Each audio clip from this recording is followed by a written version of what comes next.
Bom dia! Hoje é dia 13 de junho e vamos para o nosso devocional do dia em que eu leio Manhã e Noite de Charles Spurgeon. Mas antes, vamos começar com a nossa oração. Jesus, Pai querido, que o Senhor esteja presente do começo ao fim desse devocional, que o Senhor traga para essa live todos que precisam ouvir essas reflexões sobre a sua palavra que se encontra em Apocalipse, capítulo 22, versículo 17, em Provérbios, capítulo 30, versículo 8, e no Salmo 38, versículo 21. Espírito Santo, se for necessário que o Senhor coloque em minha boca qualquer palavra para esse devocional. Agradeço por estar conosco nesse dia. Amém, amém, amém. Então vamos lá para o nosso devocional do dia. Primeiro devocional lendo três introduções de três livros: Apocalipse, Provérbios e Salmo. Então vamos começar lendo a introdução do livro do Apocalipse para a gente ler o nosso devocional da manhã. Apocalipse de João, visão geral do livro. Público, autor e época da escrita.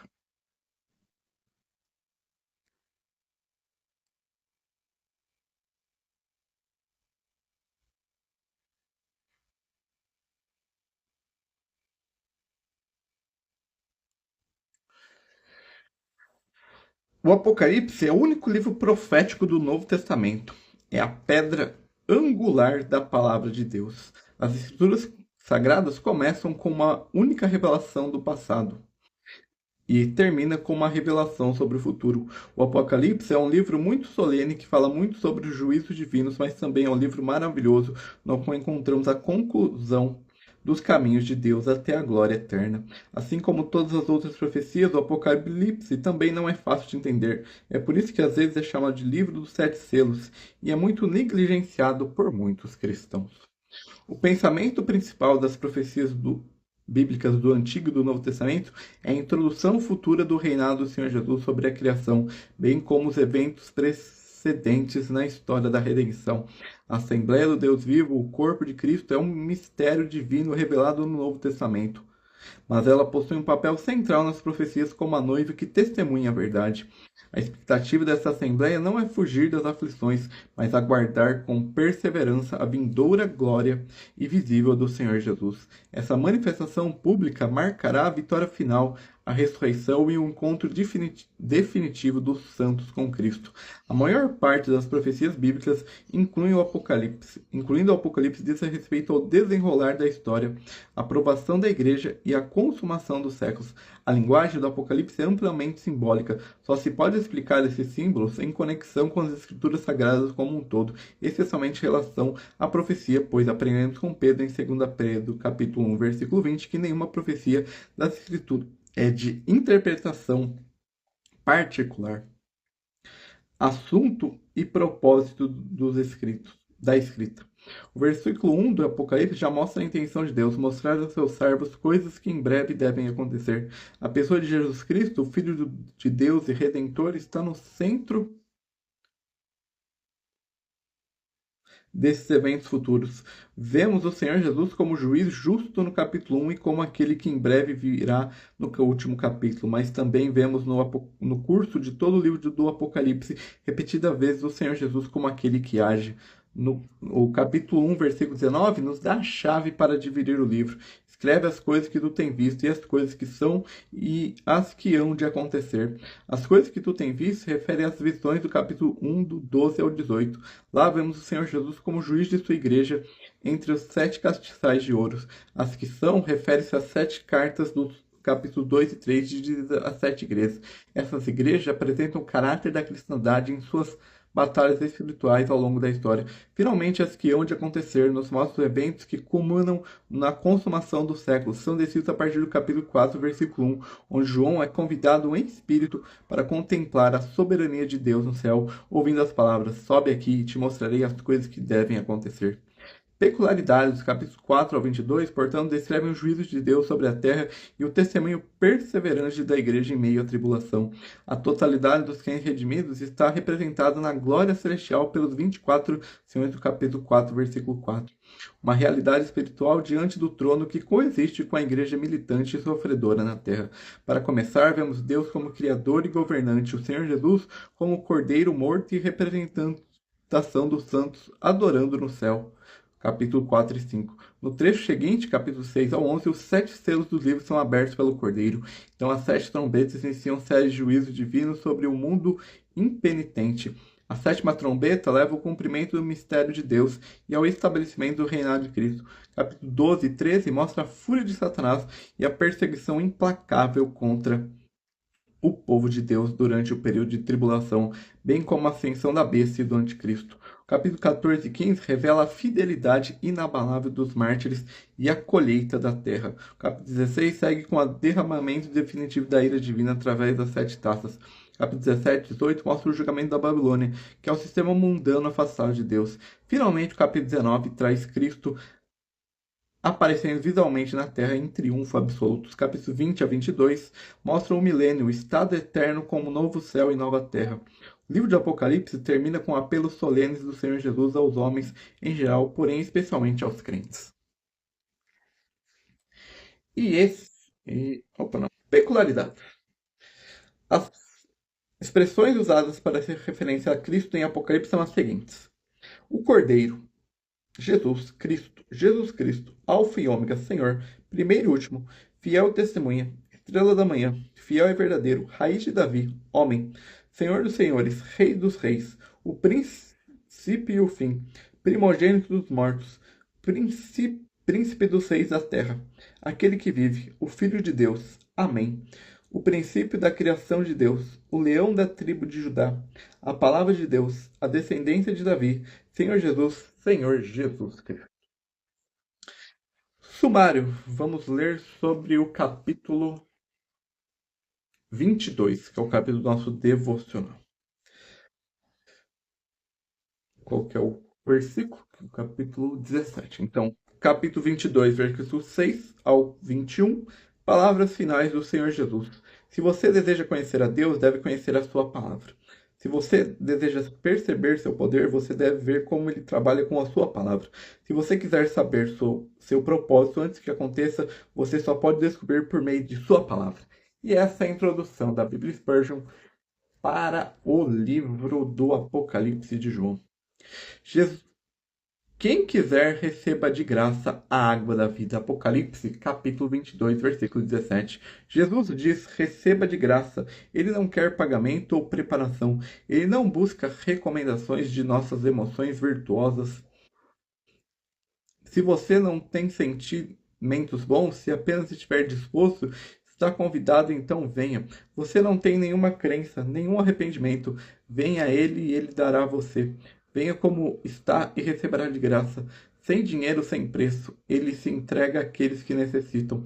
Os bebedouros nas esquinas de nossas ruas são invenções valiosas e mal podemos imaginar alguém tão tolo ao ponto de pegar sua carteira quando está em frente de um deles e dizer: não posso beber porque não tenho R$ 5 no meu bolso. Entretanto, por mais pobre que seja o homem, há o bebedouro, e na situação que estiver, ele pode beber dele. Transeuntes sedentos conforme passam, vestidos de fustão ou de casimira. Não buscam qualquer autorização para beber. O bebedouro está lá e seu direito receber aquela água de graça. A liberdade de alguns bons amigos colocou aquele cristal refrescante lá e nós recebemos sem fazer perguntas. Talvez as únicas pessoas que precisam ter sede quando estão na rua onde há um bebedouro são as refinadas senhoras e cavaleiros em suas carruagens. Eles têm muita sede, mas não podem pensar em ser tão vulgares a ponto de descer para beber. Pensam em beber num bebedouro comum. Irá rebaixá-los, então ficam com os lábios ressecados. Ah, quantos que são ricos em suas boas obras e, portanto, não podem ver a Cristo. Não serei salvo, dizem, da mesma forma como a prostituta ou blasfemador. O quê? ir para o céu do mesmo modo que um limpador de chaminés? Não há outro caminho para a glória além daquele que levou o ladrão para lá? Não serei salvo dessa forma. Tais presunções cheios de orgulho devem permanecer sem a água da vida, mas quem quiser receba de graça a água da vida. E esse é o nosso devocional da manhã. Agora vamos ler primeiro a introdução do livro de Provérbios.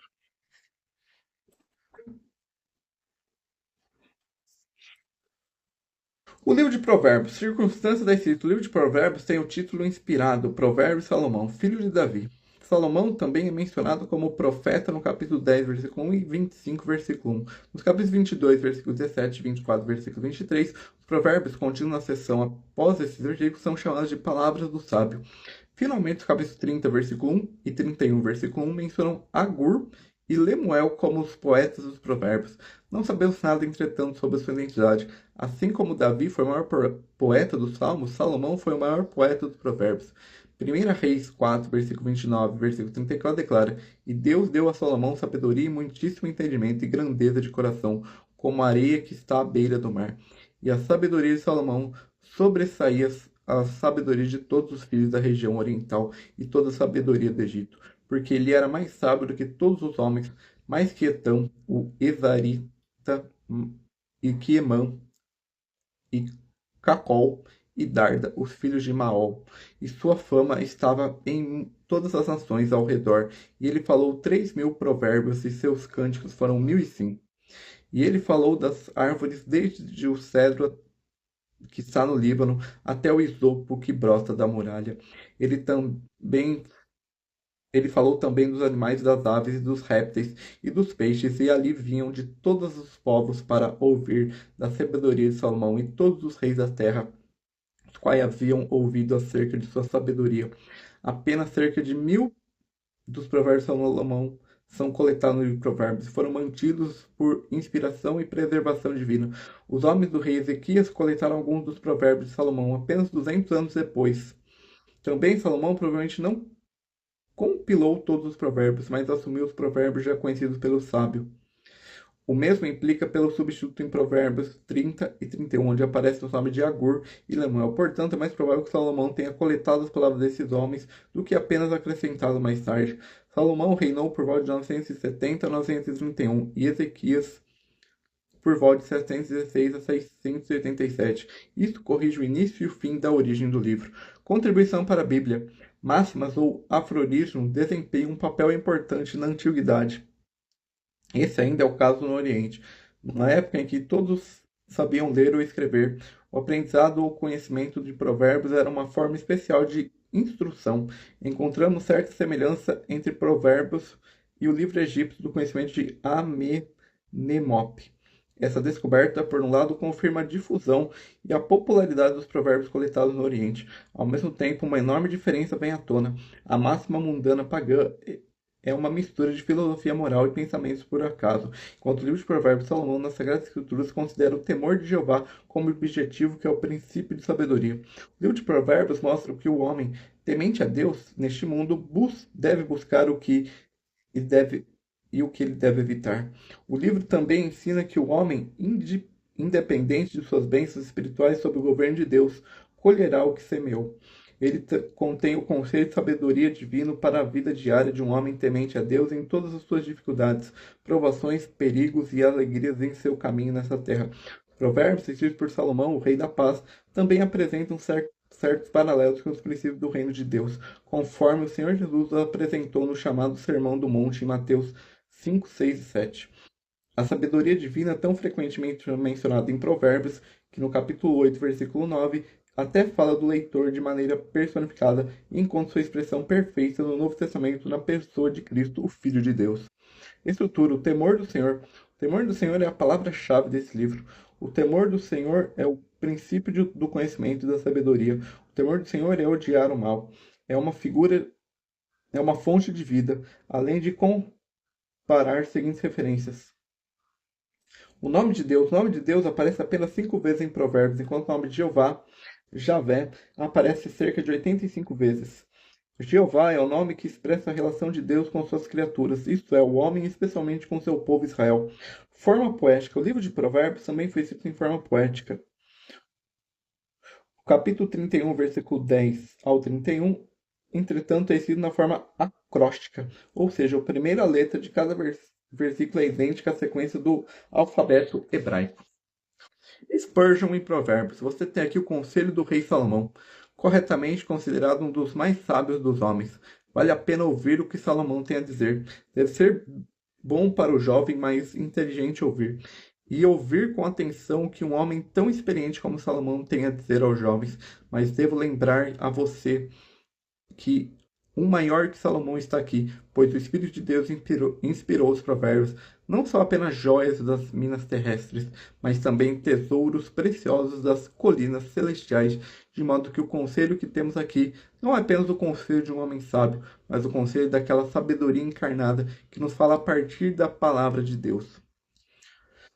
Nunca faça um Cristo de sua fé, nem pense como se fosse a fonte independente de sua salvação. Nossa vida é encontrada em olhar para Jesus, não em olhar para a nossa própria fé. Pela fé, todas as coisas se tornam possíveis para nós. Contudo, o poder não está na fé, mas no Deus em que a fé confia. Nenhum homem de Deus precisa se surpreender com a calúnia, algo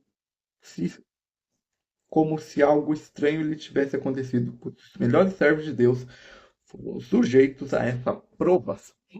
E essa é a introdução da Bíblia Spurgeon para o livro de Provérbios. Agora vamos ler a introdução do livro dos Salmos para a gente ler o nosso devocional da manhã. O livro dos Salmos, circunstância da escrita como livro, é uma coleção de muitos salmos diferentes escritos ao longo de um grande período de tempo. Não apenas um autor para essa coleção. De longe, a designação mais comum nos títulos é Salmo de Davi. Pode se referir a Davi como autor desses salmos. O papel dele como músico na corte de Saul, bem como suas muitas experiências como soldado, pastor, soldado e rei, o tornam um provável candidato à composição desses salmos.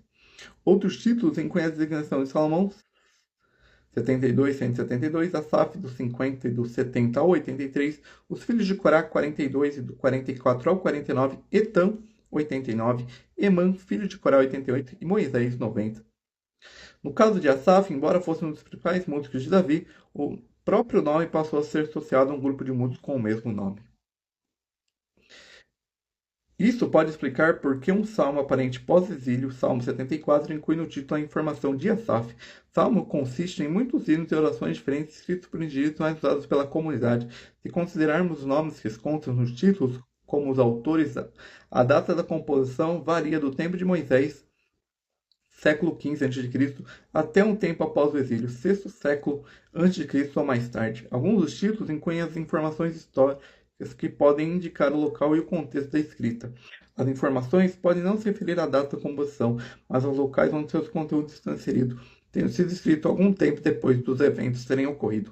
Este é um cenário mais provável. Em muitos casos, esses salmos também incluem passagens de ação de graça, mostrando que foram escritos depois de Deus ter respondido às suas orações. Contribuição para a Bíblia. A relação entre as ações de Deus na vida do seu povo e como o povo reagia a elas é a contribuição mais significativa desse livro. Deus nunca falou diretamente em nenhum dos salmos, como sempre fazendo livros narrativos e proféticos. Assim, os salmos são escritos a partir de uma perspectiva humana, à medida que os autores vivenciam diversas situações da vida. A luta para entender como os atributos de Deus, particularmente sua soberania e bondade, se relacionam às experiências da vida, é um tema importante na coleção. Estrutura. O livro de Salmos é do começo ao fim um livro de poesia.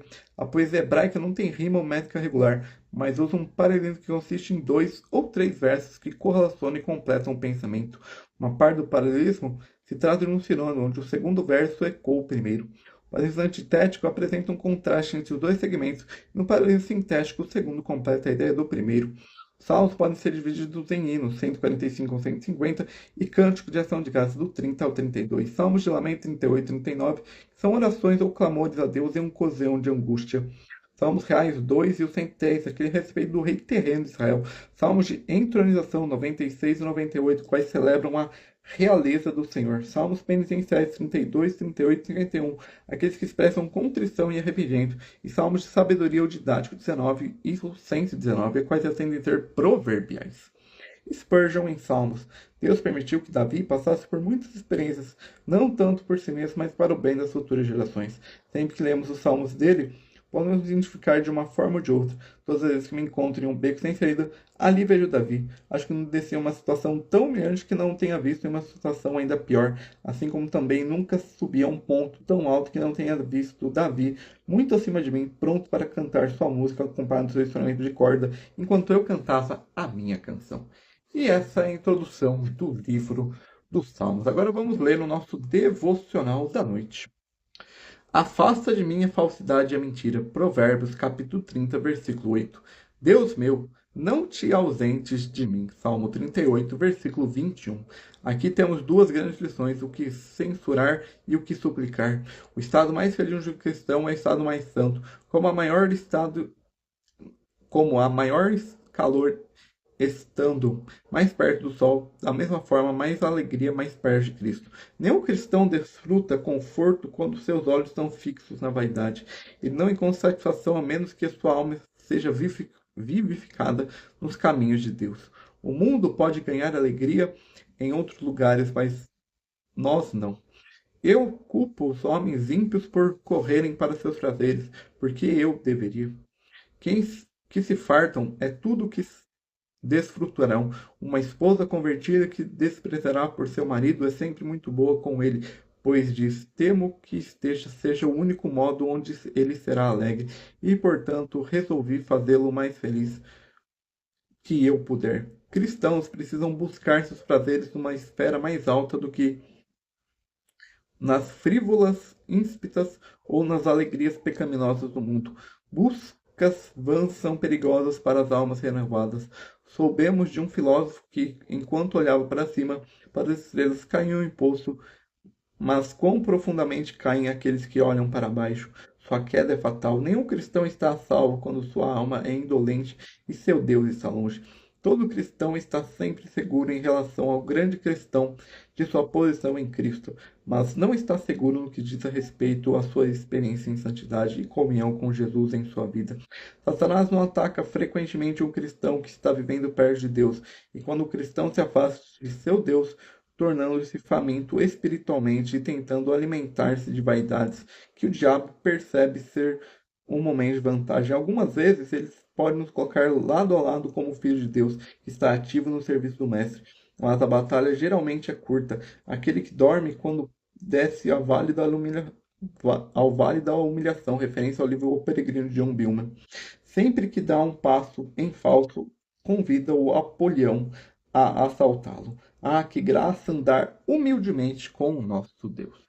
E esse é o nosso devocional do dia 13 de junho.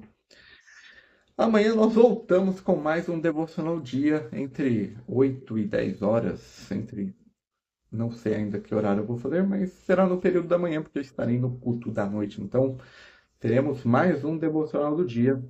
Então, tenha um bom resto de